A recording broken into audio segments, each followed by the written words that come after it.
Hey everyone, Craig still here with ROKSTEDi, and today I want to talk about our 4-inch Picatinny Rail. It is machined to mill specs. It's designed to fit our bipods clean and perfectly. It gives you the ability to adjust your bipod either more forward or closer to you compared to most Picatinny rails. We designed it for dual swivel stud or sling studded rifles, just like this one, which is my own personal Predator gun. Our 4-inch Picatinny Rail will accommodate 1.5 to 3-inch spreads on your dual swivel studded forends. So this one is a 3-inch. So just simply take a tape measure if you want to know if our Picatinny Rail will fit your rifle, and measure from the center to center. And this one is 3 inches on the button.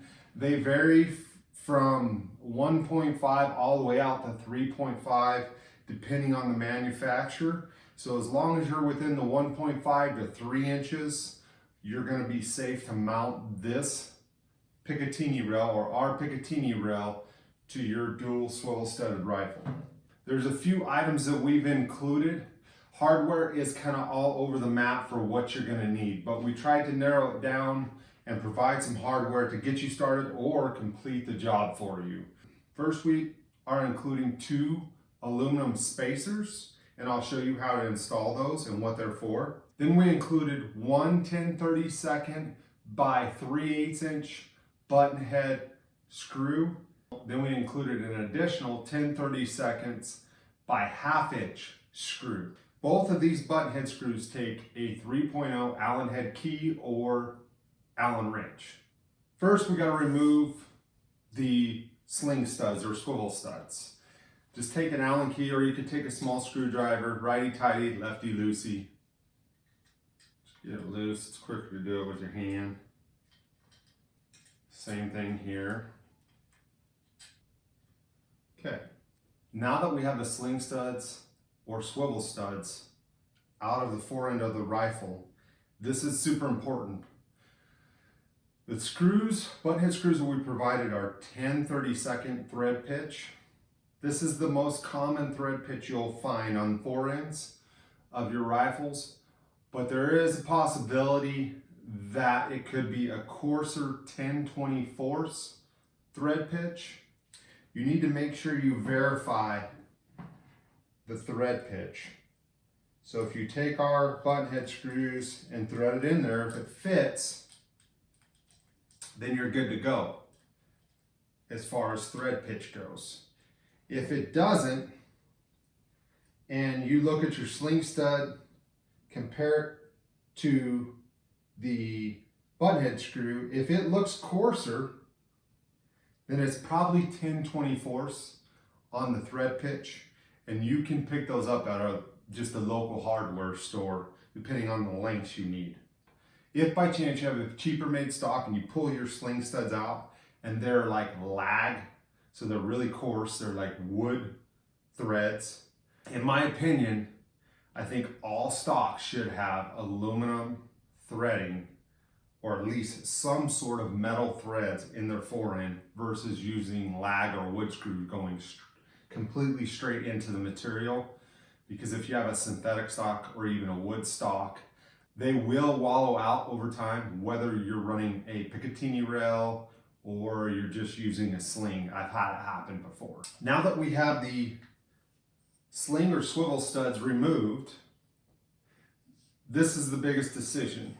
And most of you are gonna go with wanting to use your rear sling stud as your attachment point for a sling.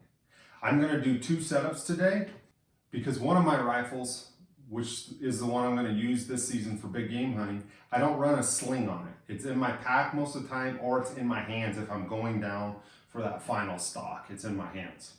This is my Predator rifle.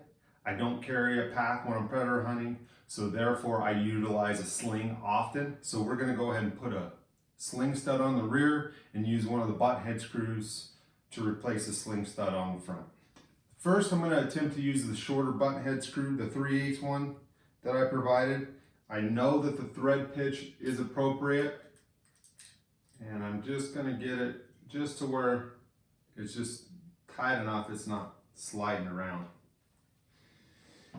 Okay, so here's another variable for you guys. On this rifle, the actual threads inside have different depth or different lengths. So I have two different size sling studs that came on this aftermarket rifle stock. With that said, I tried them both, and they both would work, but the shorter one I didn't like because it only had about 3 turns on it for threads. And then the taller one, I needed another thin washer if it was gonna the holes were gonna line up 90. So I actually had another sling stud, and this is where you're gonna have to play with it and why the Picatinny Rail is kind of more of a DIY venture than our quick pick. This one has an area where there's no threads, and it's just slightly longer, and it works perfectly for this. So I'm going to use this one, and you may have to find or purchase the appropriate size or length sling or swivel stud to make yours work exactly how you want it. So I put the 2 washers on here. The first washer just slides in, and the second washer gives me that, or spacer, gives me a little depth, so now I'm not hitting the rail with my sling. And I'm going to stick my Allen head key in here and just tighten this up.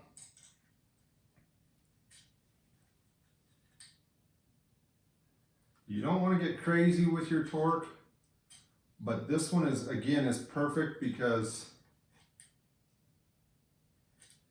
it's tight. I can tell it's torqued appropriately, and I've got that 90 from the center of my forearm or forend here. I'm going to come back here and tighten this. I do have a torque drive here, so I'm going to go ahead and use it. I've got 20 inch-pounds set on this. Our rails have a little cup on them, just slightly raised.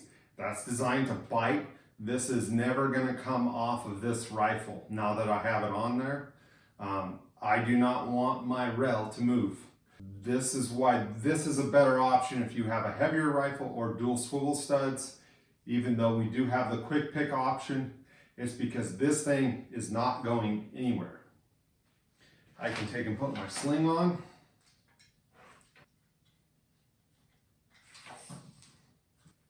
Put it on the bottom. I can take my bipod, put it on there. It's very clean. I can run it all the way down to there with this sling stud in. So that gives me probably about 1.5 inches of adjustment, maybe 2 inches of adjustment. That's how you install our forends Picatinny Rail with a rear sling or swivel stud in the back. Now I'm going to show you how to install our forends Picatinny Rail without the sling stud or swivel stud in the back. The reason why I don't run a swivel or sling stud on this rifle, again, is because I have my pack. This rifle goes in my pack, or if I'm going down for the stock to close the deal, this rifle's in my hands, I'm ready to go. Also, I can utilize the full length of the rail with my bipod, and as well as it does look cleaner. So it's pretty simple. Again, make sure your thread pitch is appropriate and it's going to work. I've obviously already removed the sling studs on this one. Just to reiterate, you can use calipers. I had calipers, but I thought a tape measure was more appropriate for most people. This one is 2 3/4 inches. So we know our rail is going to fit this because, again, this rail will accommodate 1.5 to 3 inches in spread gap on your studs. We know the thread pitch is right on this. I'm going to use the longer one in the back. You will not need the spacers for this. The reason why we have button head screws is so they fit below or seat below the bottom or base of the top, I guess, portion of the rail. Therefore, you can utilize the entire rail. Now, I knew that was going to fit, so I'm using the shorter one up front, which is probably because it's a little deeper. The cup is a little deeper in there, so you'll probably use the shorter one.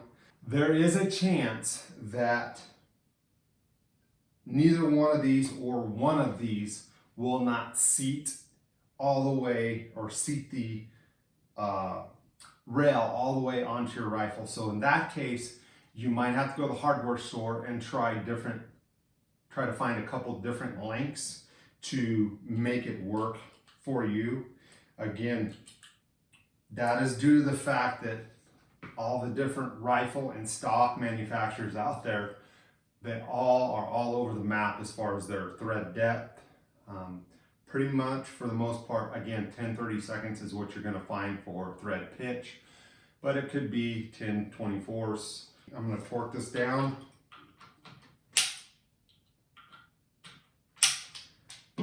Again, I'm not taking this rail off ever.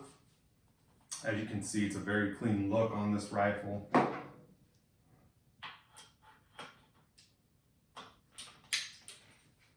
There's the bipod all the way forward. And now, because I don't have a sling stud, I can run it all the way back as well. And that is how you install our 4-inch Picatinny rail on dual or sling studded rifles.